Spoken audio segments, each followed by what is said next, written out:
앞에 띄었습니다. 신약성경 265페이지인데요. 앞에 띄었네요. 자, 2장 1절부터 형제들아 내가 너에게 나아가 하나님의 중보를 전할 때 말과 지혜 아름다운 것으로 아니하였느니 내가 너희 중에서 예수 그리스도와 그가 십자가에 못 박히신 것 외에는 아무것도 알지 아니하기로 작정하였습니다. 내가 너희 가운데 거할 때에 약하고 두려워하고 심히 떨어노라. 내 말과 내 전도함이 설득력 있는 지혜의 말로 하지 아니하고 다만 성령의 나타나심과 능력으로 하여 너희의 믿음이 사람의 지혜 있지 아니하고 다만 하나님의 능력에 있게 하려 하였노라. 아멘. 사도 바울의 말입니다. 여러분들 깜짝 놀랐을 텐데요. 가만히 있다가 저 목사가 왜 이름을 개명을 윤바울로 했을까? 오늘 설교를 들어보게 되면 오늘을 알 수 있을 텐데요. 자, 사도 바울에 관한 말씀 한번 중과하도록 하겠습니다. 사도 바울이 하는 이 사람은 원래 예수를 안 믿던 사람이잖아요. 아니, 예수를 안 믿는 것을 끊는 것이 아니라 아주 예수 믿는 사람들 얼마나 미워했는지, 그래 예수 믿는 사람을 잡아다 죽이는 일에 앞장섰던 그런 사람이니까 그 당시에 초대교회에 있어서 이 사도 바울은 기독교인들에게 아주 악명 높은 사람으로서 그런 사람이었던 거거든요. 그러다가 그가 이제 다메섹이라는 동네에서 가다가 다메섹으로 가다가 누구 만났냐면 예수를 만나게 되는 거거든요.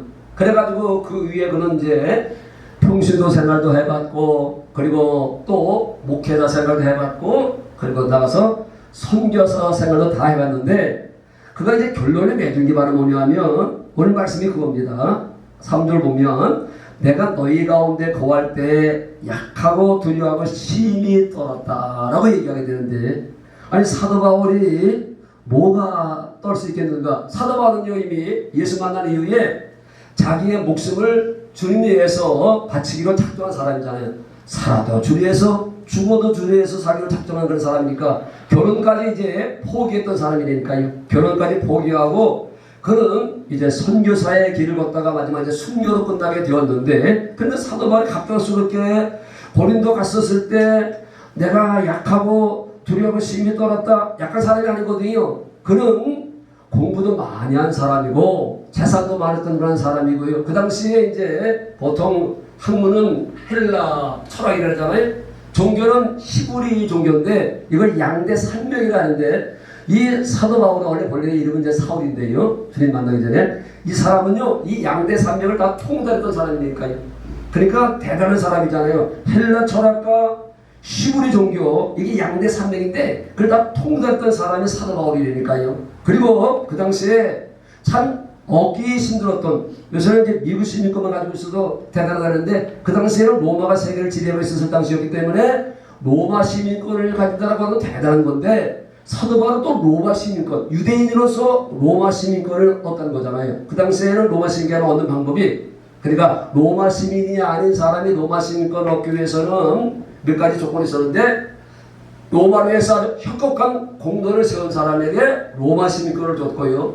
또 하나는 돈을 많이 주면 로마 시민권을 살 수 있었는데, 아마 이 바울은 아버지가 부자가 돼가지고요 로마 시민권을 샀기 때문에 아들인 자기도 로마 시민권을 이렇게 물려받지 않게, 어떻든 간에 그러니까 경제적으로 넉넉한 사람이죠. 학문이 많은 그런 사람이죠. 그러니까 그 당시에 잘 나갔던 그런 사람이거든요. 그러니까 약한 게 어떤 사람입니다. 그리고 그는 뭐 예수 만난 이후에 전혀 두려움이 없었기 때문에 오히려 나는 죽어서 빨리 주님 앞에 가는 게 이제 낫다라고 할 정도로 죽음도 두려워하지 않았던 사람이고, 또 그렇다고 또 장기 든 사람이기 때문에 선교여행 갔다가 마누라가 바람 피울 일도 없고, 그러니까 떨 일이 전혀 없던 사람이고 두려움이 없었는데 심히, 그것도 사신하고 떨듯이 심히 떨었다라고 얘기하는데 그 이유가 바로 4절에 나와 있는데요. 보겠습니다. 내 말과 내 전도함이 설득이 있는 지혜의 말로 하지 아니하고 다만 성령의 나타나신가 능력으로 하여. 이게 무슨 얘기냐면 사도 바울이 주의를 다 해봤는데 평신도 생활도 해봤고 또 목사 생활도 해봤고 선교사 생활도 해봤고 신방도 해봤고 기도 생활도 해봤고 성경도 읽어봤고 신방도 해봤고 다 해봤는데 결론이 바로 뭐냐면 중요한 겁니다. 그 현장에 성령의 나타남이 없으면, 성령의 역사가 없으면 그건 말짱 도루묵이구나. 그러니까 성령 없이는 되는 게 없다. 이 종교생활이라고 하는 것, 신앙생활이라고 하는 것은 도 닦는 종교도 아니고 수행의 종교도 아니고 수행의 종교가 아닙니다. 기독교는 그게 아닙니다. 다른 종교들은 다 자기 공로로 자기 노력으로 구원을 얻으려고 하는 자력 구원이지만 기독교는 자력 구원이 아니라 타력 구원. 누구에 의해서 바로 구원받는 거거든요. 그게 바로 누구냐면 성령님이라고 하는 겁니다. 사도 바울이 다 해봤는데 전도도 해보고 신방도 해보고 그리고 목사 생활도 해보고 선교 생활을 해봤는데 성령이 함께하지 않으면 되는 게 없다는 사실을 사도 바울이 경험을 통해서 깨달았다는 겁니다. 그러니까 사도 바울은 우리처럼 앞으로 할 것이 아니라 사도 바울이 이미 해본 사람이니까 다 해본 사람의 경험이 중요한 거잖아요. 그렇죠? 한번 살아본 사람의 경험이 중요하기 때문에 이 사도 바울의 이 말을 우리는 가볍게 해서는 안 된다는 거거든요. 아, 신앙생활은 내 힘으로 안 되는구나. 예를 들어 설명하자면 우리가 예수를 믿는다고 하는 것은 복음과의 연합이라고 하잖아요. 복음과 연합. 자, 복음은 여러 가지 나눌 수 있는데 탄생의 복음, 예수님이 탄생한 거, 고난의 복음, 그 다음에 죽음과의 연합, 죽음의 복음 있잖아요. 그리고 부활의 복음 등등 이런 것들이 있는데 한 가지만 얘기하자면 예수님 탄생이 어떻게 됐냐면 예수님의 탄생은 요셉과 마리아가 정상적인 부관계를 통해서 난 자식이 아니잖아요. 예수님은요. 그렇잖아요. 처녀 마리아를 통해서 이미 이사야서의 메시아 예수 그리스도는 처녀를 통해서 온다고 약속했기 때문에 그래서 마리아가 요셉과 결혼하기 전에 약혼한 상태 속에서 아들 예수를 임신하게 된 거거든요. 동네 사람들은 많이 의심했겠죠. 그렇죠. 저 마리아가 결혼도 하기 전에 요셉과 그렇게 이제 동거해가지고 임신했는가 보다 뭐 여러 가지 추측이 있지 않겠습니까? 그러나 분명한 것은 바로 뭐냐면 성경이 말씀하는 것은 성령께서 마리아의 뱃속에서 역사하셔서 이걸 소위 말해서 뭐라고 얘기하냐면 기적이고 표적이라고 얘기합니다. 누가복음 2장 11절 한번 떼어볼까요? 누가복음 2장 11절 또 나와 있을 거예요. 11절 한번 띄워봐요. 오늘 다윗의 동네에 너희를 위하여 구주가 나셨으니 곧 그리스도 주시니라. 12절 너희가 가서 강보에 쌓여 구유에 누워 있는 아기를 보리니 이것이 너희에게 뭐라고요? 표적이니라. 그러니까 예수 그리스도의 탄생은 바로 뭐냐면 이건 자연적인 현상이 아니라 자연적인 것이 아니라 하나님께서 마리아 뱃속에서 행하신 기적이라고 표적이라고 얘기하는 거거든요. 그러니까 예수 그리스도의 탄생은 자연적인 출생이 아니라 여러분들처럼 자연적인 출생이 아니라 특별한 하나님의 역사가 있었다고 하는 거죠. 성령께서 마리아를 덮으시니 마리아 가운데 역사하시니 그래서 그 임신해서 결과적으로 예수가 났는데 중요한 말은 뭐냐면 이 사실이 안 믿어진다고 하는 겁니다. 그렇잖아요. 인간의 이성으로는요, 아니 처녀가 임신해가지고 알 낳았다는 게 상식적으로 위학적으로 그게 믿어지니까 안 믿어진다니까요. 그런데 나 같은 사람은 그게 믿어져요. 뭐 여러분들 가운데는 믿어지니까 여기 있겠지만 우리 교장 선생님은 안 믿어지겠지 아직도. 그렇지. 당연한 거예요. 안 믿어진다고 뭐 잘못된 게 없어. 다 처음에 안 믿어졌다니까요. 그런데 믿어지는 게 바로 뭐냐면 그게 바로 성령께서 내게 행하신 기적이라고 하는 겁니다. 아, 무슨 얘기인지 다 알아야 할 텐데 마리아 속에서 기적이라는 것처럼 마리아 속에서 성령께서 기적을 일으켰어서 마리아 처녀 마리아가 예수 그리스도를 임신하고 태어난 것처럼 이 사실이 믿어지는 것도 똑같이 성령께서 행하신 작품이라고 하는 겁니다. 아, 네. 성령이 행하신 기적이라는 겁니다. 이게 성령이 아니고서는 안 믿는다. 이게 성경에서 얘기하자면 성령이 아니고서는 예수를 주시라고 할 자가 없다고 말씀하고 있는 거 아니겠습니까? 자, 마태복음 11장 27절. 자, 마태복음 11장 27절. 마태복음 11장 27절 보면 내 아버지께서 모든 것을 내게 주셨으니 아버지 외에는 아들을 아는 자가 없고 아버지는 아들을 아는 자가 없대요. 아들과 또 아들의 소원들의 계시를 받은 데에는 아버지를 아는 자가 없다. 그러니까 피조물은 조물줄을 알 수가 없다. 그래 피조물의 한계요 피조물의 능력이라는 겁니다. 여러분들이 피조물이기 때문에 여러분들 만드신 하나님을 여러분들은 알 수가 없다. 가끔가다 보면 여기 개미가 지나가기도 하는데 이 개미는요 윤원석 목사 모른다니까요. 그렇죠? 윤원석 목사 어떤 존재인지 모릅니다. 똑같은 겁니다. 그런 것처럼 우리 인간은 스스로 하나님을 알 수 있는 능력이 없다고 하는 겁니다. 그러니까 여러분들이 예수님을 가리켜서 주여라고 하는 것은 그건 바로 성령께서 내 속에서 그렇게 하도록 기적을 베풀었다는 겁니다. 그래서 여러분들이 입에서 주여가 나온다. 이거 엄청 중요한 얘기입니다. 안 믿어지는 게 왜 성령께서 내게 행하신 기적. 이거께서 탄생과의 연합이라고 하는 겁니다. 탄생과 연합이. 그래서 이게 믿어짐으로 말하면 여러분들이 하나님의 자녀로 탄생하는 이제 가정을 겪는 거거든요. 그러니까 마리아 속에서 예수가 탄생된 것처럼 여러분들 속에 예수님을 탄생하는 것도, 여러분들 속에 예수님이 들어오는 것도, 그게 믿어지는 것도 성령께서 행하신 기적이다. 하나 더 보자고요. 고린도전서 12장 3절. 다시 고린도전서 12장 3절. 자, 그러므로 내가 너에게 알리노니 하나님의 영 성령으로 말하는 자는 누구든지 예수를 저주할 자라 하지 아니하고 또 성령을 아니하고는 시작 누구든지 예수를 주시라 할 수가 없느니라. 제 얘기가 아니에요. 성경 얘기니까요. 주여라고 하는 것, 그것도 여러분들의 실력이 아니고 여러분들의 능력이 아니고 성령께서 내 속에서 행하신 그분의 역사라는 겁니다. 그렇죠? 성령이 내 속에 들어오지 않으면 예수를 주시라고 할 수가 없다고 하는 거 아니겠습니까?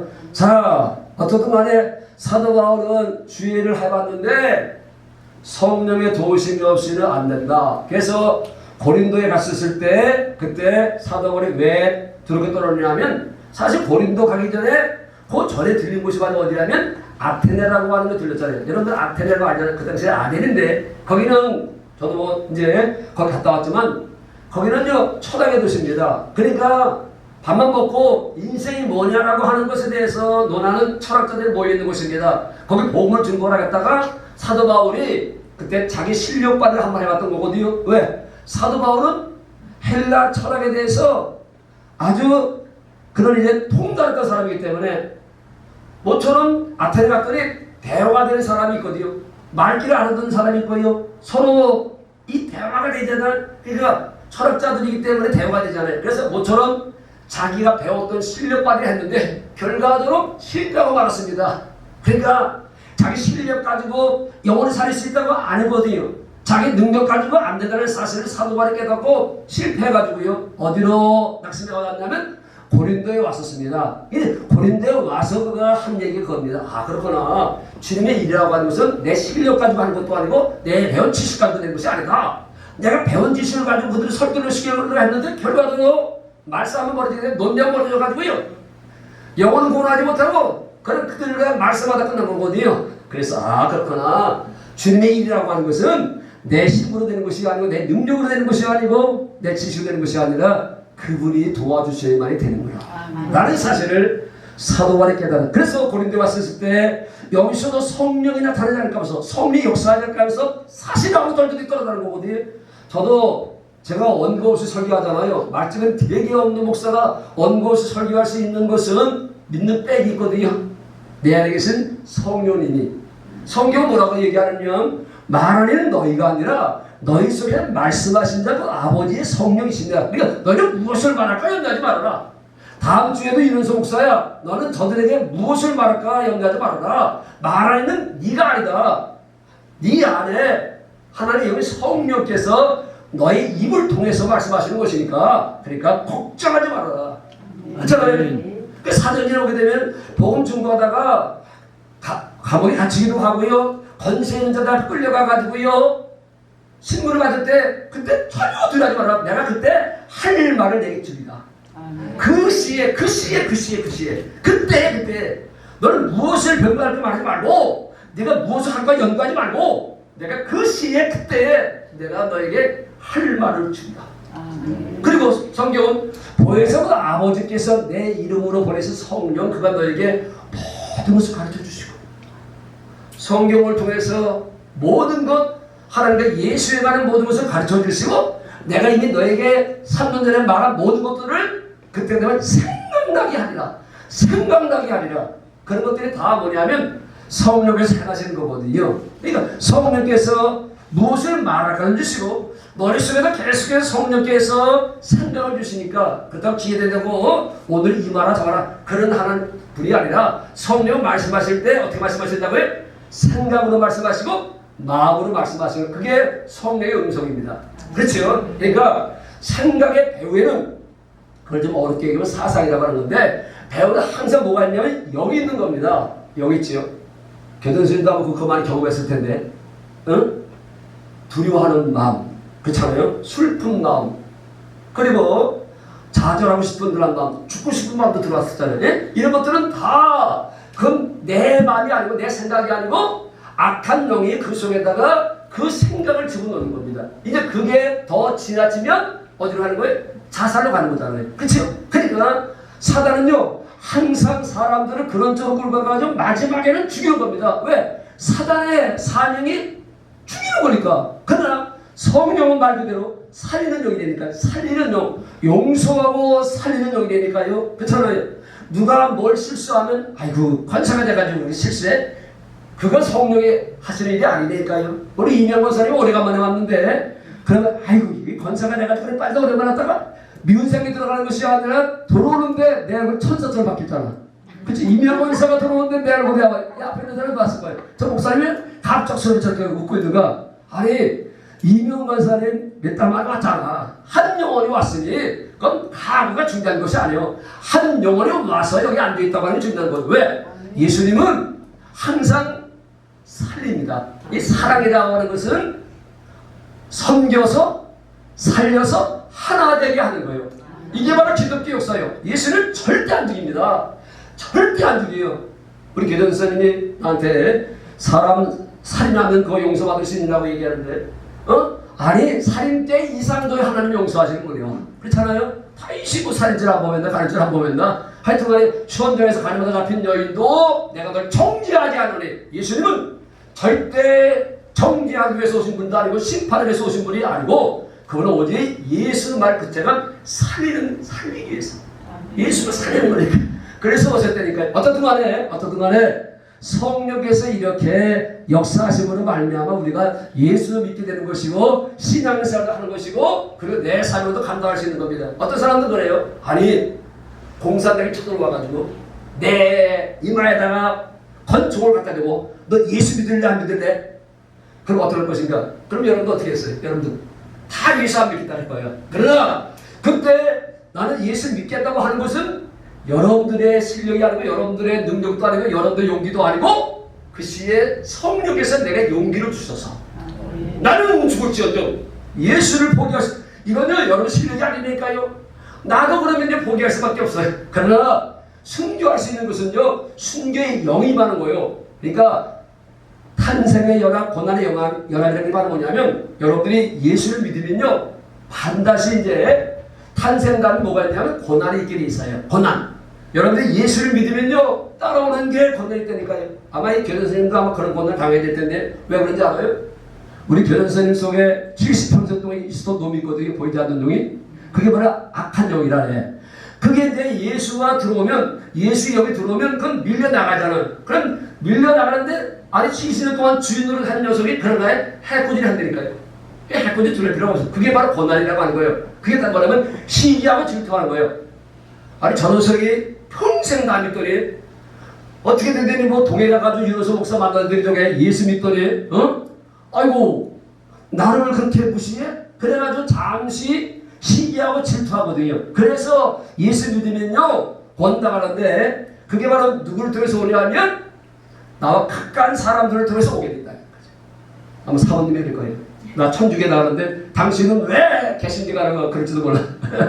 아니 가만히 있던 70평생에 그렇게 가만히 있던 양반이 지금 어떻게 돼가지고 또 동해 가더니 예수적이 돼서 뭐 그렇게 하는 사람도 있겠고요. 뭐 친구들이 놀릴 수도 있고요. 하여튼간에 뭐 이렇게 저렇게 악한 영은 보이지 않지만 영은 사람을 들어서 역사하잖아요. 그렇죠? 맞죠? 사람을 들어서 성령은 이론서 목사를 통해서 오늘 말씀하시기도 하고, 악한 영들은 또 사람을 통해서 여러분들을 시비를 걸기도 하고 넘어지게 하기도 하고 유혹하기도 하고, 그런 나라를 하여금 낙심하게 하기도 하고요. 그렇잖아요. 인간관계 속에서 여러분들은 바로 수없이 많이 당하는데, 그때마다 여러분들은요 아니 저놈의 새끼가 내가 그렇게 잘해줬는데 나를 미워? 그렇게 생각하지 말고 사람이 문제가 아니에요. 그 사람 속에서 그 숨어있는 영이 그 사람을 통해서 나에게 하는 거기 때문에 절대 우리는 사람을 미워해서 안 된다니까요.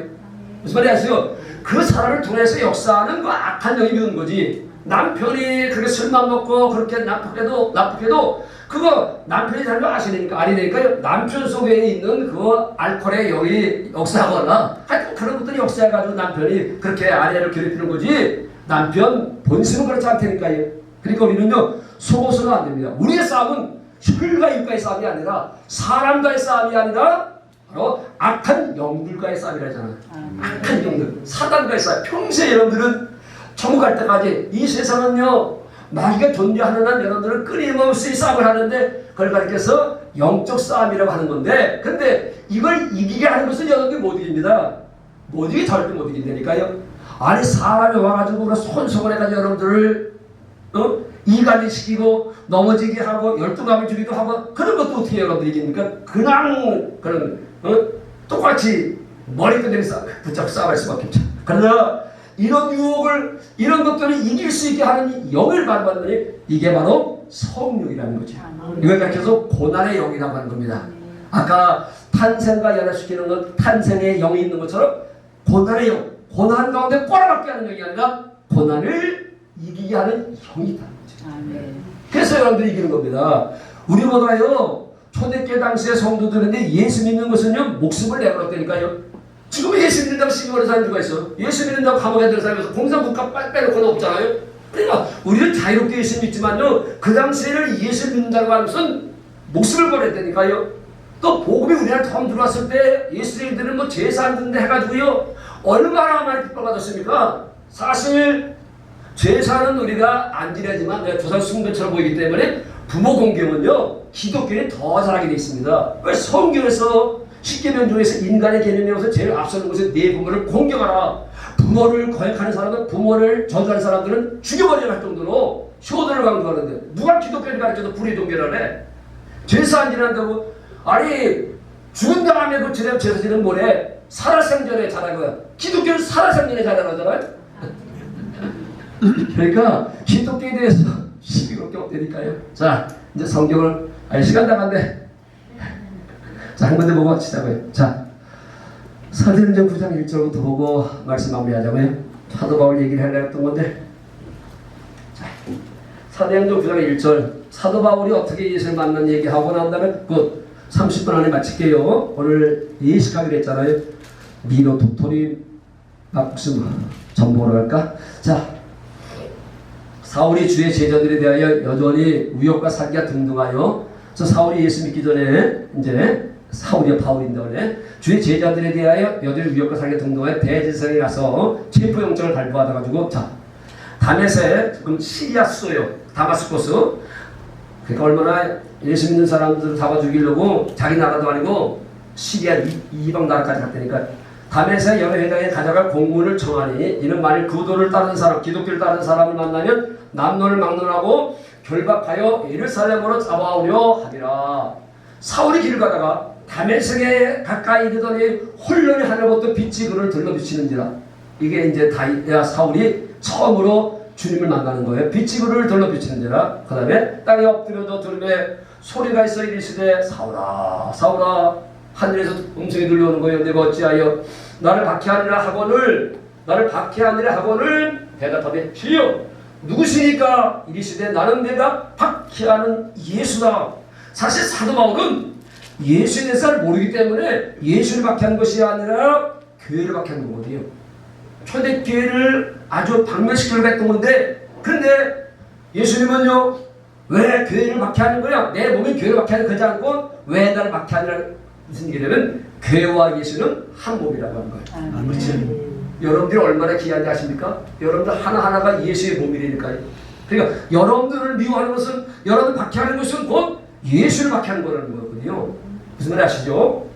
사울아 사울아 네가 어찌하여 박해하는 하거늘 대답한 주여 누구십니까? 이르시되 나는 내가 박해하는 예수다. 너는 일어나 시내로 들어가라. 내가 행할 것을 내게 이룰 자가 있느니라 하시니 같이 가던 사람들은 소리만 듣고 아무도 보지 못하여 말을 못하고 서 있더라. 사울이 땅에 일어나 눈을 떴으나 아무것도 보지 못하고 사람의 손에 끌려 다메섹으로 들어가서 이 사건이 사울의 생애 속에서 가장 위대한 사건이고 가장 큰 사건입니다. 그래서 이 사울은요 간증할 때마다 간증할 때마다 앞으로 이제 이 사울이 이리 끌려다니고 저리 끌려다니고 신문을 많이 봤잖아요. 예수 믿는 것 때문에. 갈 때마다 꼭 빼놓지 않은 얘기했었는데 다메섹 사건이라고 하는 거거든요. 예수 만난 사건. 그러니까 여기서 사울이 예수 만남으로 말미암아 바울이 되고요. 죽었던 영이 부활돼요. 죽었던 영이 예수 믿기 전에 여러분들의 영은 죽었잖아요. 그 영이 죽으니까 하나님과 교제가 안 되잖아요. 영은 영의 기능이라고 하는 것은 하나님과 교제하는 기능인데 영이 죽었다 하는 얘기는 없었다는 뜻이 아니라 기능을 잃었다는 거거든요. 그러니까 하나님을 감지할 수도 없고 기도할 수도 없고 교제가 안 되는 거잖아요. 그러나 우리가 예수를 만나면 그분의 생명이 내 영 속에 들어오므로 말미암아 내 죽었던 영을 살림으로 말미암아 그때부터 여러분들이 이제 예수를 만나면 어떤 생각이 들어가면 기도하고 싶은 생각이 좀 들어가요. 그러니까 예수를 만나고 나면 내 영이 살아나게 되면 그러면 설교와 듣고 싶고 찬송도 부르고 싶고 교회 가고 싶고 주일날에 기다리는 이런 모든 것들은 그 전에는 전혀 그런 감각이 없었는데 그런 생각이 없었는데 내가 예수를 만나고 난 다음에는 기도하고 싶은 생각도 들고 주일이 기다려지게 되고 목사님 설교가 듣고 싶고 이런 것들은 말은 뭐냐면 여러분들이 죽었던 영이 부활됐다는 뜻이고 그렇지? 살아났다고 하는 거예요. 영의 힘이 살아나게 되니까 그러니까 영도 하나의 인격체이기 때문에 그것도 바로 먹어야 살고 마셔야 살고 하여튼 그래서 말씀을 그리워하게 되고 그리고 성령을 사모하게 되는 다 그런 것들이거든요. 그러니까 이 사건이야말로 사울이 바울된 사건이요. 그러니까 바울이 인생을 바꾸는 사건이니까요. 예수 없이 살던 사람이요. 그러니까 공부도 많이 했던 사람이고 지식도 많았던 사람이고 권세도 있던 사람이고 로마 신분을 가지고 있었기 때문에 돈도 많았던 사람 하여튼간에 세상 권세명예 그런 것들 그러니까 세상적으로 같이 가다 보면 잘 나갔던 그런 사람이 이제는 예수 만나고 난 다음에 뭐라고 얘기했냐면 이건 다 똥이다 똥이다. 배설을 저는 다 버리기로 했어요. 예수를 아는 것이 가장 귀하다고 하는 것. 그러니까 예수를 만나고 난 사람들의 고백은 아직도 예수를 제대로 만나지 못한 사람들은 돈이 최고라고 얘기한다니까요. 세상 권세가 최고고 쾌락이 최고고 명예가 최고고 다 그렇다니까요. 그러나 예수를 제대로 만나는 사람들은 예수 만난 거 예수 안에 살아가는 것을 최고로 여기는 거거든요. 그래서 내 인생에 있어서 내가 가장 잘한 것이라고 하는 거 박사학위 받은 것도 아니고 내가 이쁜 여자 만나서 결혼한 것도 아니고 출세한 것도 아니고 내가 이 땅에 태어나 가장 잘한 일이라는 사도 바울처럼 예수 만난 사건을 가장 중요하게 여길 수밖에 없다니까요. 아멘. 그게 예수 제대로 만나가는 사람이 되니까요. 이때부터 이 사도 바울의 가치관이 바뀌어요. 인생관이 바뀌잖아요. 그래서 그런 끝까지 오직 예수 그리스도의 복음을 위해서 목숨을 왜? 받은 바 은혜가 있었고 경험이 있었고 체험이 있었기 때문에 그래서 살아도 주를 위해서 죽어도 주를 위해서 살아 죽으나 주의 것 한 군데 읽고 마치겠습니다. 갈라디아서 2장 20절 이런 삶을 살다가 그런 생을 마감하게 되었는데 갈라디아서 2장 20절 그렇죠. 제가 30분까지 마친다 했으니까 3분 남았으니까 이게 사도 바울의 고백입니다. 내가 그리스도와 함께 십자가에 못 박혔나니 죽었다는 거 예수 이게 영감이라는 거. 예수 죽음 내 죽음 그렇다고 육체가 죽었다는 뜻이 아니라 자기 이론이 죽었고 자기의 견해가 죽었고 자기의 뜻이 죽었고 하나님의 뜻 앞에 내 뜻이 죽었고 하나님의 견해 앞에 자기 견해가 죽었고 하나님은 이제 뜻 앞에 자기 모든 것들이 다 내려놨다는 거거든요. 오직 그래서 그는 하나님의 뜻을 이루기 위해서 살았다. 그래서 죽었다는 표현이에요. 죽었다. 그러니까 예수를 제대로 믿는 그런 성도들은요 다 자기 뜻을 내놓게 되기 때문에요. 자기 견해, 자기 생각, 자기 이론 그런 것들 경험 그런 것들 다 말씀 앞에 다 내려놓는 사람 이게 바로 죽음과 연합이 되는 뜻이거든요. 이게 성령이 하시는 거잖아요. 그리스도와 함께 십자가에 못 박혔나니 그러니 이제는 내가 죽으면 손해보는 것이 아니라 그때부터 누가 사냐면 예수가 살게 되어 있습니다. 아멘. 여러분들이 살면 예수는 죽는 거고 내가 죽으면 예수가 그러니까 여러분들이 살면 얼마나 힘들겠습니까? 여러분들이 인생을 끌고 가려면 얼마나 힘들어. 되지도 않고 여러분들이 제3을 받을 수가 있어요. 마귀 이길 수가 있어요. 천국 문을 열고 들어갈 수 있는 실력이 있어요. 여러분들이 할 수 있는 게 아무것도 없다는 내가 할 수 있는 것. 그러나 오직 예수가 살면 여러분들을 영혼을 살리기도 하시고 이기기도 하시고 그리고 행복하게 하기도 하시고 마지막에는 여러분들을 어디로? 천국으로 끌고 가신 분이 이 양반이니까요.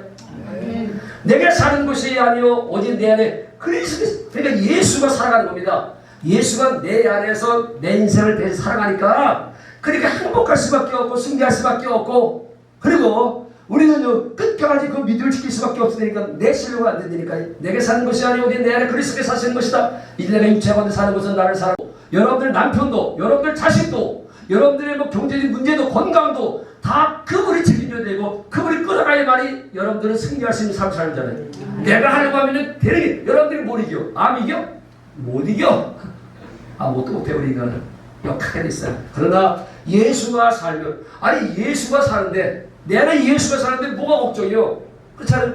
그분이 내 인생의 문지기가 돼 있는데요. 왔다가 마귀 왔다가 똑똑똑 김철우 교도소님 마음을 두드리겠습니다. 그런데 누가 싹 문을 내버리면 김철우 교도소에 내버린 것이 아니라 예수님 문 열고 아유 그럼 번지수가 틀렸네요. 도망간다니까. 내가 주인 되면 아유 뭐 인간 정도는 우습게 하고 들어와가지고 이제 못된 짓도 하고 그러지만 그러나 내 안에 예수가 살면 주인이 예수니까 누가 문을 열어? 주님이 딱 문 열고 하면 마귀가 아유 잘못했습니다. 번지수가 틀렸네 하고 도망간다니까요. 그러니까 예수를 이길 것 아무것도 없습니다. 내 안에 예수가 살면 그분이 여러분들을 책임져 주게 돼 있고요. 그분이 이기게 하시고요. 그분이 여러분들을 끝까지 책임질 수 있는 유일한 주가 되신다니까요. 그래서 여러분들 속에 예수가 사시는 주님의 이름으로 축원을 드립니다. 그만 314장 사도하겠습니다.